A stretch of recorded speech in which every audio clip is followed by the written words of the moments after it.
お腹をへこませる。声に落ちます。ちょっと差がつく体の使い方、リンパ整体師の京子です。そして猫さんです。猫さん、この半年でずいぶん痩せましたよね。私、ここ最近特に痩せたねって言ってたと思うんだけど、そう言ってたらこの間猫さんから体重が6キロ減って胴回りが9センチ減ったって報告してくれたよね。すごいよね。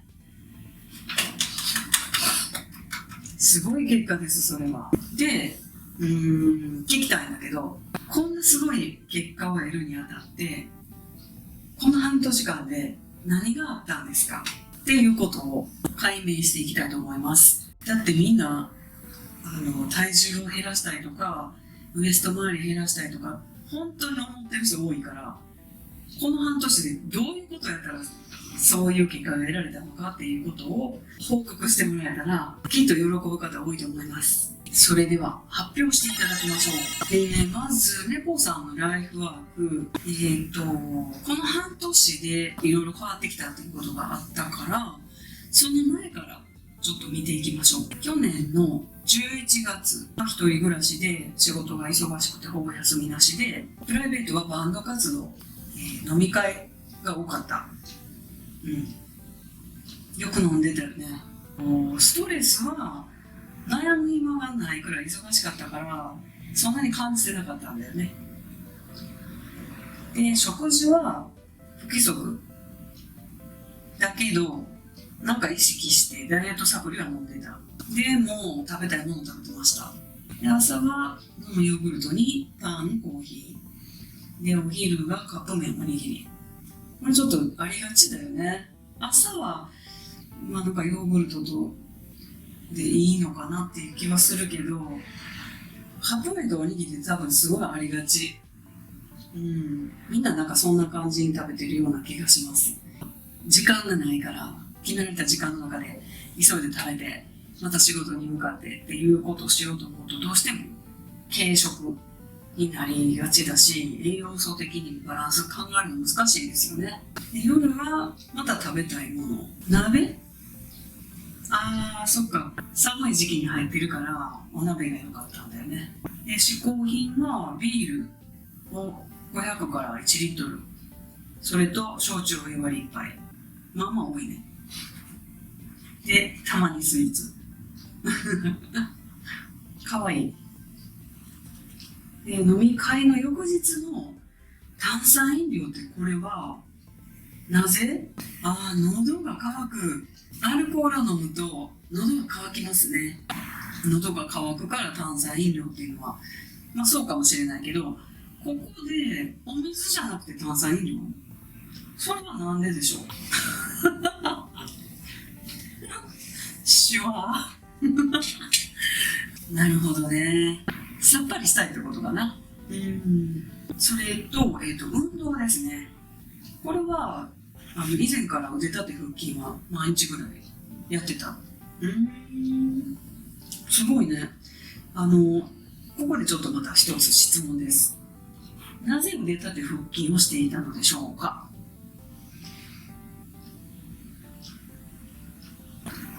簡単ね。腕立て腹筋っていう運動が小さい頃からやってたりとか、クラブ活動でやってたりとか、すぐ思いつく運動ってことね。じゃあその腕立てをする効果とか腹筋をする効果、メリットとか、そういうどこの筋肉を鍛えられるとか、そういうことを意識してやったわけではないってこと。はい、わかりました。お腹をへこませる。それも意識の中にあったってことね。じゃあもう一つ突っ込んでいけるけど、お腹をへこませるためには腹筋がいいっていう解釈だったわけよね。はい、わかりました。じゃあ次、睡眠聞いてみたいと思います。5時間ぐらい大体。で、無呼吸症候群。これは意識はあったんでしょうか？なかった。で、家族からいびきがすごいよって言われたんだよね。息してないことが発覚して。そうなんやみたいなその時は驚かれましたか？少し。だって自分では分からないもんね、息してないことをね。でその無呼吸症候群というのが分かって何かをした。枕を変えた。枕を変えた理由は何かしら。ネットで枕を変えたらいいというか、こういう枕がいいですよっていうことが書かれてたってことね。でその枕だといびきが軽減できて強制的に横向きになる。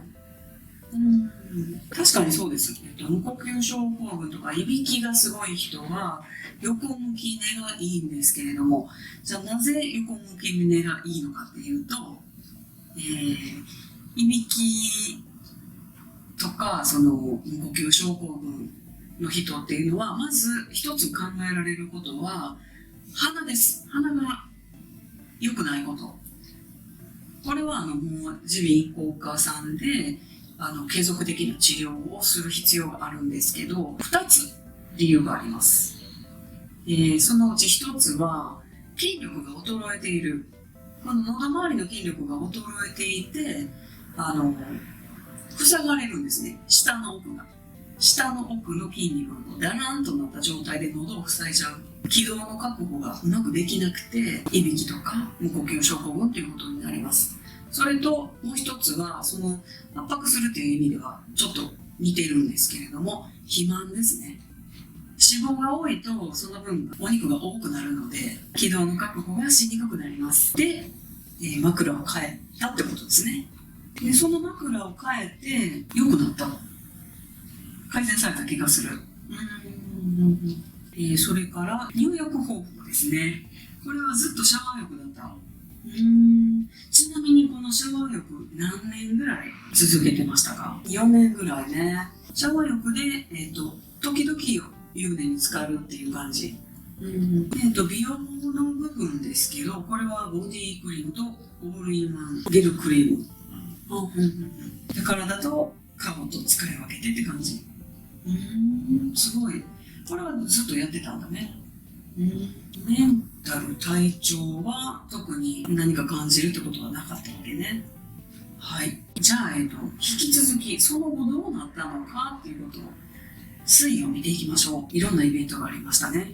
じゃあ次、12月からですね。この頃はちょうど私たちお付き合いが始まった頃ですよね。恋に落ちました。この時本当にいろんなことがありましたよね。まず私の誕生日もあったし、クリスマスもあったし、その前にバンドの同窓会だ。そう、私たちもっと同じバンドのメンバーなんです。高校生の時ね。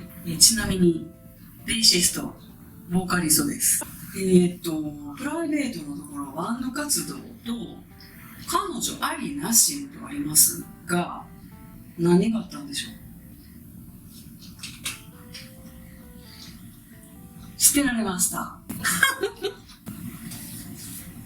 誰が捨てられましたって、そういろいろあったんです。これぐらいにしとこうかな飲み会ね、12月多いですよね。忘年会とか新年会すごかったよね。なんか1週間に3回ぐらい行ってた時あったよね。ちょっとね、立場上お付き合いが多いからね、仕方ないかな。メンタルのところがちょっと違う。生活に張りが出た。これは私の力。嬉しいな。それはすごく嬉しいですね。もうだってね、アラフィフ世代って本当あんまり夢とか希望とか正直ないもんね二度と捨てられないように日々精進なんかもうすんごい私怖い人みたいじゃない？何でもまあね、生活に入っていうことだから、よしだよね、それはね。いつも緊張緊張しているの私と会うときじゃあ、怖い怖いか。でもよく言われるからね、それ。そうそう。コロナ太り、タクトレシリーズ1の解説動画出てもらったのあるでしょ。あれですごい爆笑してたじゃない。サムネにも爆笑って書いてたし、とにかくもう死ぬかと思うぐらい笑ったから、あの動画はね、本当に名作ですよ。で、あの動画を見てくださったお客様から「先生爆笑するんですね」って言われてなんかあんまり笑えないイメージあんのかな。そっか。いや全然どっちかというとゲラな方だからね。なんかクールに見えるのかもしれないけど。はい、じゃあ次行きましょう。今度2月からですね、結構ガラッと変わるよね、いろいろ。一人暮らしから子供たちとの暮らしに復活して、仕事は変わらずほぼ休みなし、プライベートのところがコミュニケーション術の読書とありますが、これはさっきの続きですか？捨てられたからみたいなそこに来るわけね。捨てられないようにコミュニケーション術の本を読み漁ったってことありがとう。涙ぐましい努力ですね、それは。ありがとう。ストレス、これは、子供たちとの生活、仕事の先行き。まあね、子供たちと暮らすのが嫌じゃなくて、一人であったところに、たとえね、その親子といえど、また、誰かと暮らすっていうのが始まるって、確かに大変だもんね。私も末っ子が福岡の大学に行ってて、就職を関西でするのかなと思って、そうなるとまた帰ってくるわけでしょ。そしたら息子との生活がまた始まると思って、そうなるとちょっと私もストレス溜まるかなって思ったことはありましたね。福岡で結婚してくれたんで、ストレスは回避できました。そうそう、実はおばあちゃんなんです。大学生でお父さんになっちゃったんでね、ちょっとびっくりしたけど、でも子供ができるっていうのはそれはそれで嬉しいことなんで、必然的に名前がお母さんからおばあちゃんに変わったっていう嬉しいことですよね。次、食事ですね。これは家と仕事場がくっついてるからお昼ご飯が自炊できるようになった。これ一食カップ麺とおにぎりから自炊でいろんなものが食べれるっていう風に変わったってことですよね。これは大きいね。一食だけだけど絶対違うと思う。嗜好品のところ、お酒の量とスイーツは一緒だけど、飲み会の翌日の炭酸飲料がなくなってますね。これはなんでなくなったのかな。体に悪いと思った。これちょっと不思議なんだけど、体に悪いってなんで気がついたの？ここでそれまでも体に悪いはずでしょ、多分。なんで気がついたのかなっていうか、体に悪いことは気づいてたけど飲んでた。そっちか。悪いと思ってたけど美味しいしシュワッとしたいから飲んでたってこと。でもはっと我に返って2月からはこれ体に悪いぞ、やめようってなったわけ。それ私の力でしょ。怖いそうそう、さっきちょっと言い忘れましたね。12月から運動のところウォーキングが入ってますね。で、2月は結構変わってて、腕立て腹筋もやってるこれは。腕立て腹筋にプラス稲の散歩、ラジオ体操、ウォーキングが入ったわけ。結構やってるよね。これも毎日ほぼ毎日って感じ。ウォーキングは私と一緒にいると歩くもんね、絶対に歩かされるよね。買い物に行こうかとかでも遠回りしたりとか、電車乗らずに歩いたりとかね。何言ってんの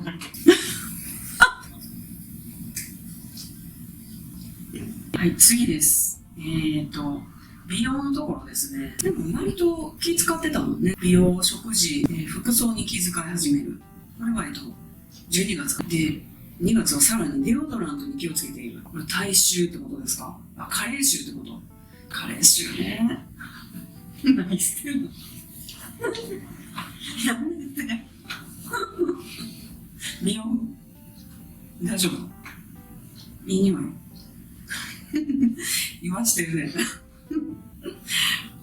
デオドラントね、これ本当にちょっと皆さんに伝えたいです。体臭で悩んでる女性多いんですよ。これは自分の体臭で悩んでるというよりは、職場の方ですごく体臭がきつい人がいる。泣いちゃうぐらい加齢臭がきつい人いるらしいですよ。私はかなりの数の方のお話を聞いてます。それがきっかけとなって精神的にちょっと病んでしまったっていう方もありますよ。そういう方がいらっしゃるらしんどいじゃないですか。それを言葉にして言うとその人も傷つくし、かといってどなたかに相談するってこともできずに黙ってずっと耐えてて、それが何年も蓄積されて精神的にちょっとやってしまったっていうお話あるんですよ、本当に。それから、メンタル面のところ。12月は生活に張りが出たっていうことでした。で、2月は忍耐力が鍛えられている。もうちょっと変わりましたね。誰に何をされて忍耐力がじらし作戦。悩ましい。じらし作戦ね。これ作戦あるんですよ。恋愛の作戦なんですけど、失恋男子宿老さんっていう YouTuber の方の動画なんですけど、恋愛心理学をご自身の体験に基づいて解説してくれてる動画がありまして、そこでね、安易に何でもいいよいいよとか、はいはいとかね、女性が受け入れるばっかりしない方がいいよっていうことをおっしゃってたので、実践してみました。ちょっと一泊置いたりとかやってみたので、じらし作戦って呼んでます。それで忍耐力が鍛えられてるってことね。じゃあこれまんまと罠にはまったってことで大成功。次5月からですね、これはいわばコロナの自粛緊急事態宣言がありましたもんね。これは猫さんだけじゃなくてきっといろんな方が生活スタイル大きく変わったんじゃないかなと思います。でここでちょっと見ていきましょう。お家の様子は変わらず子供たちとの生活、これもでもちょっと慣れてきたんじゃないね。で仕事がこれは大きい。週休2日になりました。ほぼ休みなしで働いてきてたのってこれずっとでしょ。お父さん会社を引き継いでずっと何十年ってこと？ 20 年以上ほぼ休みなしのような感じ。社長さんって、休みがあってないようなもんだもんね。そうだよね。24時間なんか考えてるしね。次プライベートが楽器とか読書。ちょっと時間できたからベース弾いたり本読んだりする時間増えたってことね。こういう時間もあんまり取れなかったんでしょ。それからストレス、これは2月と一緒だね。コロナの話が出始めたもんね。でも仕事忙しいって言ってたから4月ぐらいまでは割と普通通りあったんでしょ。で5月ぐらいからちょっとガンとこれはストレスだよね。もうね、お勤めの人ももちろん心配されてるだろうけど、お給料の保証があったりとか何がしか保証してもらえるような場所があるとね、仕事の不安っていうのは逆にないかも。在宅は嫌だって言ってる人もいるぐらいだから、これはちょっと立場によって随分変わるかも。やっぱり経営者さんは大変だよね。これはストレスです。で、食事、ここがかなり変わりましたよ。若干減らしてる。気持ち、食べ過ぎてたかなって感じ、今までは。それを減らさないとなって思ったんだよね。生野菜、アボカドを積極的に摂るようになった。で朝は変わらず、お昼と夜が完全自炊だよね。そっか、外食行けないし。でもいいことだね。よかったかな、緊急事態宣言。ね、だって本当にね、好きなもの食べてましたよ。そんな前の生活を詳しくしてるわけじゃないけど、聞いてる限り、見てる限り、これはちょっといつか病気になるだろうなって感じの生活スタイルでしたね。で、お酒の量も変わらずかな。暑いからハイボールになったぐらい。運動も変わらず。睡眠が2月から6時間になってますよね。これは枕が良かったのかな。ぐっすり寝てる感じする。じゃあやっぱり良かったのかな。多分その枕が変わって無呼吸症候群とかいびきっていうのが改善されて睡眠時間がちょっと伸びたのかな。ちなみにですけど、ちょっと振り返りますけど、5時間睡眠で無呼吸症候群があった時は、寝ている時途中で目覚めましたか？ない。起きたら5時間経ってたという感じ。眠れてはいたのかな。次ですね、入浴大きく変わりましたよ。これシャワー浴だったのが38度で20分ちゃんと湯船に浸かってるってことね。で、お腹、太もも、筋膜剥がし、これはもしや私の動画を見ながらお風呂でやっていただいてる、そういうことですね。すごい嬉しい。これちょうど20分くらい入ってたらいい感じでできるよね。腕も嬉しい。それは美容のところですね。これ身だしなみに気をつけている。2月は美容、食事、服装に気遣い始める。もうなんか習慣化した感じだよね。身だしなみに気をつけている。こう全体的に定着してきた感じがこの言葉から読み取れますよね。メンタルですね。すごい。青春時代に戻って恋愛を楽しんでる。やる。次ちょっと幸せホルモン増量中って、もうやだ。猫さん、私じゃなかったですね。おうちセラピーをすることで癒されている。そうなんです。猫さんね、おうちセラピー私が次1回やるねって言ってたのに、猫さんがやってくれてるんです、実は。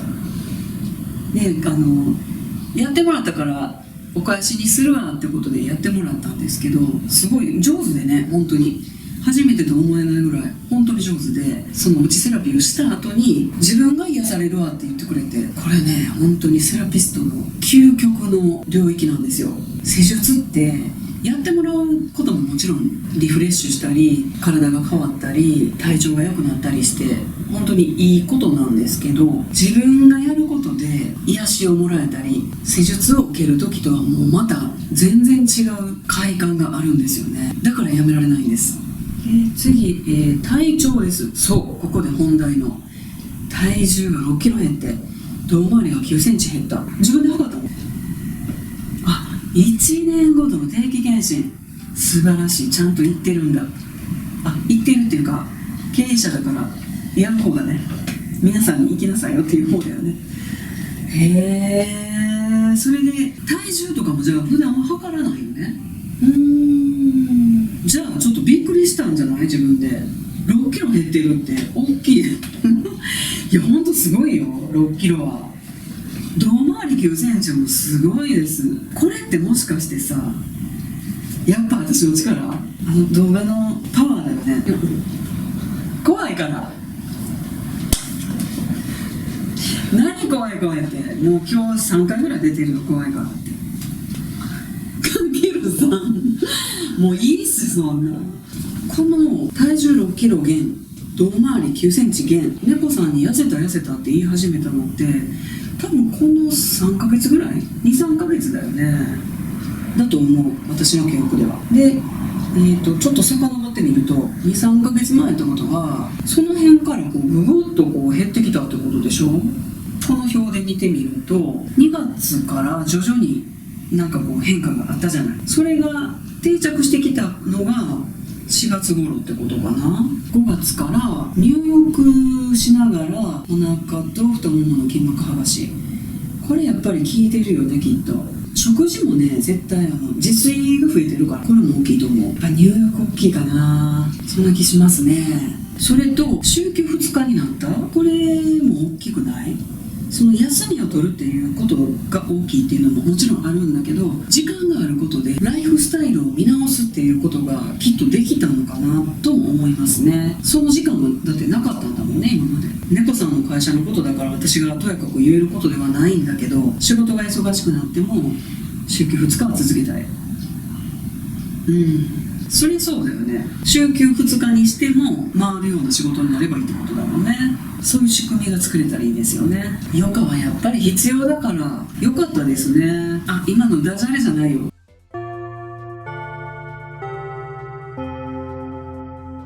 猫さんに聞いてみた。猫さんにちょっとした心がけとはいえよく頑張れてるねって言うと、聞いたら教えてくれるっていうスタンスで、うるさく言わないからやれてると思うってセラピストとしての大切な要素を代弁してくれました。猫さんに気づきがあった。これはブレることのない変容を起こします。私は健康な体に生まれ体力があることに本当に感謝しています。自分の判断ミスで不健康になることはご先祖様に申し訳ないと思うから、人生を全うするまで自分の体に責任を持ち、世の中の役に立ちたいと思っています。その姿が猫さんに良い影響をもたらしたのなら、こんなに嬉しいことはありません。今回の動画いかがでしたか？このチャンネルが皆さんの元気と綺麗とハッピーになったら嬉しいです。私が持っているリンパ生態の情報を発信していきますので、チャンネル登録よろしくお願いします。